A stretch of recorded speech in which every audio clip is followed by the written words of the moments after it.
Well, what astonishes me when I read the newspaper or watch the news is how many problems are the direct result of what people believe about God. I mean, The fool has said, in his heart there is no God.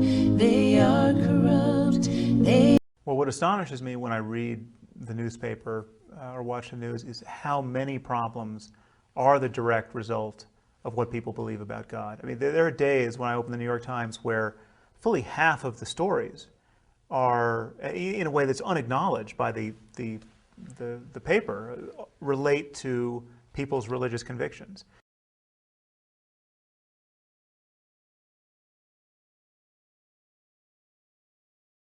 Atheists. They're out with a new campaign in a handful of southern towns taking direct aim at Christmas and faith. The billboards mounted near churches by the group American Atheists, mocking a little girl's letter to Santa that reads, "Dear Santa, all I want for Christmas is to skip church. I'm too old for fairy tales." The group claims the billboard targets closet atheists who are pressured to observe religious traditions. I think that the atheists should just come out and say, we're a competing religion. And so what we're trying to do is get some of your followers and bring them over to our religious camp, because I've always maintained, and I honestly have a lot of friends who are atheists, that atheism is in itself a religion, and they're very dishonest about that. Absolutely. They need to build a church, and they got to give away free coffee afterwards. That's the only way you're going to get anybody there. The atheists need to build a church? Yeah, they got to get the free coffee. That's why people go to the services. Isn't that a non sequitur? I'm only kidding. At a service this past weekend, there was singing, there was reflection, fellowship at a room full of non-believers. A movement dubbed the Atheist Megachurch has arrived in San Diego. 10 News reporter Michael Chen shows it to us. In the news release publicizing it, the event was described as part foot-stomping show, part atheist church, and 100% celebration of life. Whatever you call it, expect to see plenty more of it in San Diego. Sunday Assembly San Diego! There are rousing words and rousing music. At first glance, this could be a scene from a megachurch, but there's one major difference. Everyone here is a non-believer. My hope is that non-believers, non-theists, no longer have to hide in the shadows. Debbie Allen and Jimmy Liason organized this weekend's Sunday Assembly, a growing movement beginning in London more than a year ago, dubbed the Atheist Megachurch by supporters and detractors. On this day, now some of you are going to argue, G-Man, we already seen this. We already know that atheism is a religion. We've heard the arguments, and we believe that atheism is a religion. The spread of anti-theism is a religion, and they love showing their misotheism here on YouTube. The reason why I'm doing this is to show Sam Harris that his religion is equally as harmful as some of the extreme groups that we see in the world. What do you think? What do you hope to accomplish by mocking more than half the population on the earth and mocking their religious beliefs? What do you think is going to happen? You're going to cause a holy war, and you're going to lose, and you're going to lose bad. Very, very bad. Because religion ain't going nowhere. No matter how hard you work, no matter how hard you try, religion isn't going anywhere. So if you're going to talk about our religious convictions, and if you're going to be talking about Islam's radical Islam, and try to clump everybody together, oh, trust me, there's more than enough information about you guys on the net and out there throughout history. Trust me. I'll show you if I need to. There are days when I open the New York Times where fully half of the stories are, in a way that's unacknowledged by the paper, relate to people's religious convictions. I mentioned the Virginia Tech shooting. I mean, this was the role that religion played in providing a context for this shooting was never really discussed in the media. But I mean, we just hear that the mother happened to be, a devout Christian and schlepped her child from church to church in search of exorcism.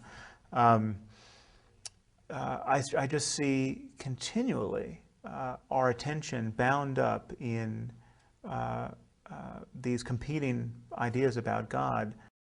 I'm not going to speak for Islam, but I will give you the definition for religion as far as Christianity goes.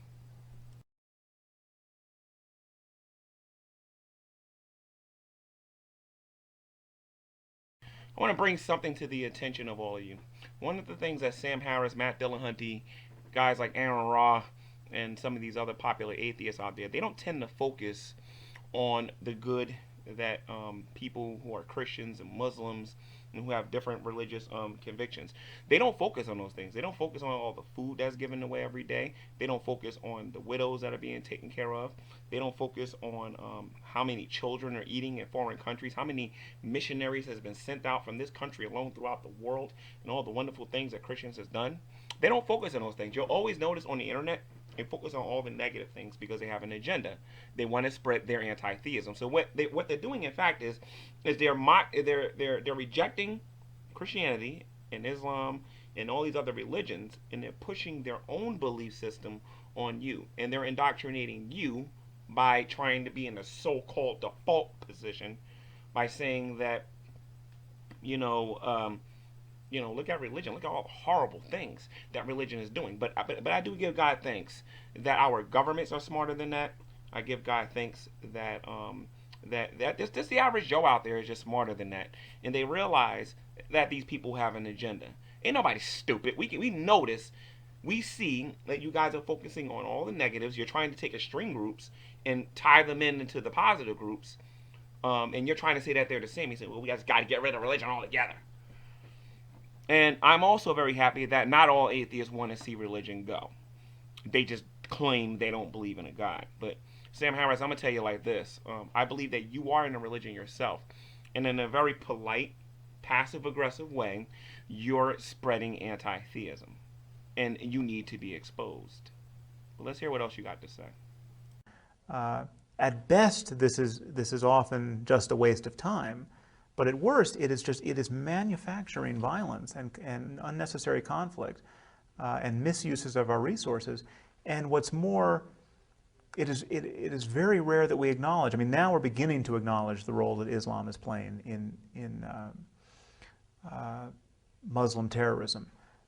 But even that has been very slow to come. I mean, it has been obvious for many, many years, long before September 11th, that a certain style of Muslim infatuation was leading to this kind of jihadi behavior. Because of the respect we accord religious faith, we're very slow to acknowledge its causal role in conflict. First of all, let me say to Sam Harris, I get what he's saying about radical Islam. I disagree with radical Islam, and I think that radical Islam needs to be stopped. I certainly don't want to see Sharia law practiced here in the United States. Now, with that being said, the reason why I think our governments are slow to deal with religious extremism, which is what I'm assuming you're talking about, and the reason why they just don't rush into it is because they're assuming that their own governments, I assume, is going to deal with it. Now, granted, their own governments are the ones funding these people, which is why I'm happy the U.S. is going over there and doing something about it. But make no mistake about it, once our government stop respecting people's religious barriers, trust me, one of the first groups they're going to go after is going to be militant atheism. They're going to take militant atheism down. Trust me. Not everyone out there is a Muslim, and you guys love to go out there and mock other people's beliefs. Don't sit there and act like you guys aren't just as much as the problem as radical Islam, because you are. You get on the internet and you slander us. You threaten people. You threaten religious people's lives. You're trying to cause a holy war, and you're just trying to wipe out everyone else's beliefs by saying I have a lack of a belief, even though it has been destroyed like a quadrillion times. In my opinion, you're just as dangerous as radical Islam. So if you're saying that our government should be faster at going about doing these things, one of the first things that I want to see them do is annihilate and eradicate off the face of this earth militant atheism. I want to stop all this stupid disrespect for other people's beliefs, where people think they have the right to outright disrespect your faith and think they can just go free and nothing is going to happen to them. Trust me, a day is going to come where a militant atheist is going to run in, and I think it's already happened over in the Middle East. You guys are going to run into the wrong person, and you're going to see, look, this is not the best way to go about spreading my anti-theism. I think I should be more of a conversationalist and less of a combative person. So please don't sit there and just act like it's just Islam. No, and it certainly ain't. And I'm not gonna lie. In Christianity, we got our knuckleheads here too that like to start trouble. But there's a lot of people within your movement as well. Even though you guys are a very tiny, small, minute minority, there's a lot of people within your own group that's causing a lot of problems too. Richard Dawkins is one of them. Christopher Hitchens isn't here no more. I would say he would be another. And then there's some other people I would name that you probably don't even know. But one of them I'm assuming is Matt Dillahunty. I'm sure you know who he is. He's a huge troublemaker. He wants a world without God, and he doesn't care who he's got to mock to get it. So, guys, this is my first video going toe-to-toe with Sam Harris, since I'll probably never debate him face-to-face. I'm going to be going after Richard Dawkins, Sam Harris, Seth Rollins, and some of these other folk here on YouTube sometime in the future. But I'm going to try to be a little bit more even tone with these videos. So with that being said, guys, let your voice be known. Let these atheists know that it's not just radical religious beliefs or extreme religious beliefs that's causing problems in the world. Remind them that militant atheism and a lot of the atheists that are here on Google Plus are causing the same amount of problems. They can sit there and say, well, at least we're not flying planes into the building. Yeah, that's true. You're not flying planes in the building, but you are telling people to go kill themselves. You are telling people that you're telling young women that you want to rape them, that you want to put that you want to put a certain part of your body in their mouth. These are the things that you're saying all the time. You're leaving racial slurs all over YouTube. Then got the audacity to sit there and act as if that's the example we should set for the rest of the world? You gotta be kidding me. Until next time, guys, it's been another edition of Preaching to the Choir Ministries, letting all of you know out there to let these atheists know that they don't have no moral high ground, that they're flawed, they're imperfect, and they're sinners, and they need to repent, and they need the person of Jesus Christ today. Read your Bible and do what it says, guys. God bless.